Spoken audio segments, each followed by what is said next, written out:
కార్యక్రమానికి వచ్చిన మాకు స్వాగతం పలికిన, ముఖ్యంగా శుభసూచకంగా పసుపు బట్టల్లో స్వాగతం పలికిన నా అక్క చెల్లెలకి ప్రత్యేకమైన ధన్యవాదాలు తెలుపుకుంటూ, ఈనాటి కార్యక్రమానికి ఇక్కడికి విచ్చేసిన తెలుగుదేశం కుటుంబ సభ్యులకు, జనసేన సోదరులకు, బీజేపీ పెద్దలకు అందరికీ పేరు పైన ధన్యవాదములు.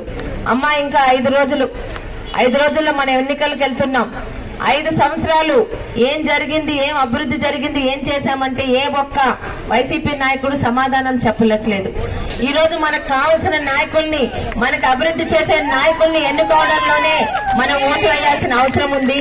మీ అందరికీ ఒకటే మాట చెప్తున్నాను, ఈ రోజు శిరీషమ్మ బిజీగా ఏం లేదు, రేపటితోని ప్రచారం ఆగిపోతుంది. మరి స్వామి గారు సీనియర్ లీడరు, ఇప్పటి వరకు నేనున్నానమ్మా, నేను చూసుకుంటాను, ప్రథమ హర్పురం అన్నారు. మళ్ళీ ఒక్కసారి వచ్చి చూసుకెళ్లేదమ్మా మా ఆడపిల్లల్ని అని అన్నారు. కాబట్టి ఆయన మీద గౌరవంతో వచ్చాను. మీ అందరి మీద ఒక నమ్మకం ఉంది. ఎందుకంటే 2019లో ఓడిపోయినా కూడా మా ఆడపిల్ల మళ్ళీ గెలుస్తుందన్న నమ్మకంతో ఏ ఒక్క తెలుగుదేశం కార్యకర్త, ఏ ఒక్క తెలుగుదేశం నాయకుడు కూడా పార్టీని వదలలేదు. అదే ఈ రోజు నేను నా ధైర్యంగా ఈ రోజు ఇంతదాకా రావడానికి ఉపయోగపడింది. ఈ రోజు రాష్ట్రం అంతా పసుపు గాలి వీస్తుంది. తెలుగుదేశం, జనసేన, బీజేపీ, ఎన్డీఏ కూటమి అభ్యర్థులు ధైర్యంగా ఈ రోజు ముందడుగేస్తున్నారు. ఒక చంద్రబాబు నాయుడు గారు, ఒక పవన్ కళ్యాణ్ గారు, ఒక మోడీ గారు, రాష్ట్రాన్ని 5 సంవత్సరాలుగా భ్రష్టు పట్టించిన జగన్మోహన్ రెడ్డి ఫ్యాన్ రెక్కలు విరవడానికి ముగ్గురు కలిసి చేతులు కలిపి ముందుకు వస్తున్నారు. 5 సంవత్సరాలుగా ఎక్కడ ఒక్కటి కూడా అభివృద్ధి లేదు.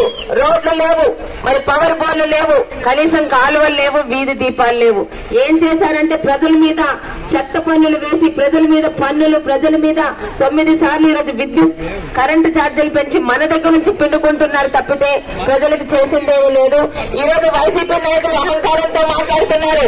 మేమేమీ అభివృద్ధి చేయకపోయినా, మేము ఎక్కడ ఎటువంటి పనులు చేయకపోయినా ఓటుకి 2,000 అన్నా 3,000 అన్నా ఇచ్చి కొంటామని పొగర్తో మాట్లాడుతున్నారు. మీ అందరికీ ఒకటే ప్రశ్నిస్తున్నాను, 5 సంవత్సరాల కష్టం, 5 సంవత్సరాలు ఇక్కడ మరి వసంత్ స్వామి గారి మీద ఎలాంటి కేసులు పెట్టారో మీకు తెలుసు. 5 సంవత్సరాలు ఆయన ఎంత ఇబ్బందులు పెట్టారో తెలుసు. 5 సంవత్సరాలు మన అన్ని మోసాలే చేశారు. ఈ రోజు పెన్షన్ల మోసం, ఆడపిల్లలకి ఈ రోజు ఇచ్చే చేయూతల మోసం, ఈ రోజు సిపిఎస్ రద్దు మోసం, అన్నా క్యాంటీన్లు లేవు, ఆదరణ పథకాలు లేవు, ఆడపిల్లలకి పెళ్లిళ్ళకి ఇచ్చే పెళ్లి కానుకలు లేవు, చంద్రన్న బీమాలు లేవు, ఆఖరికి నిరుద్యోగ వృత్తి ఇచ్చే నిరుద్యోగ వృత్తి లేదు కదా, వాళ్ళకి ఉద్యోగాలు కూడా తీసి పడేశారు. ఈ 5 సంవత్సరాల కష్టాన్ని ఈ రోజు లక్షలు పోసి మన పిల్లలకు చదివిస్తుంటే 5,000 ఇచ్చే వాలంటీర్ ఉద్యోగాలు ఇస్తారట, లేకపోతే ఫిష్ మార్ట్, చికెన్ మార్ట్ లో కూర్చోబెడతారంట. దాని గురించి మన పిల్లల్ని చదివించామని అడుగుతున్నాము. ఈ రోజు చంద్రబాబు నాయుడు గారు మళ్ళీ మన ముందుకు వచ్చారు. వచ్చే 2 నెలల లోపలే ఈ రోజు 2 లక్షల మెగా డిఎస్సీ మీద సంతకం పెట్టి మళ్ళీ ఉద్యోగాలు తీసుకొని వస్తారు. 50 సంవత్సరాలు నిండిన ప్రతి ఒక్కరికి కూడా 4,000 పెన్షన్ తో మన ముందుకు వస్తున్నారు. ఇంతకు ముందున్న బీసీ లోన్లు గాని, ఎస్సీ ఎస్టీ లోన్లు గాని, మైనార్టీ ట్రైకార్ లోన్ గాని ఏమన్నా ఉన్నాయని అడుగుతున్నాను. 5 సంవత్సరాలు ఏమీ చేయకుండా ఈ రోజు పొగరుతో మాట్లాడుతున్నారు. ఎన్ని వేలు, ఎన్ని లక్షలు ఇస్తే 5 సంవత్సరాలు మన పంట కష్టానికి మనకి డబ్బులు వస్తాయి. ముఖ్యంగా ఉద్యానం అంటే జీడిపప్పు.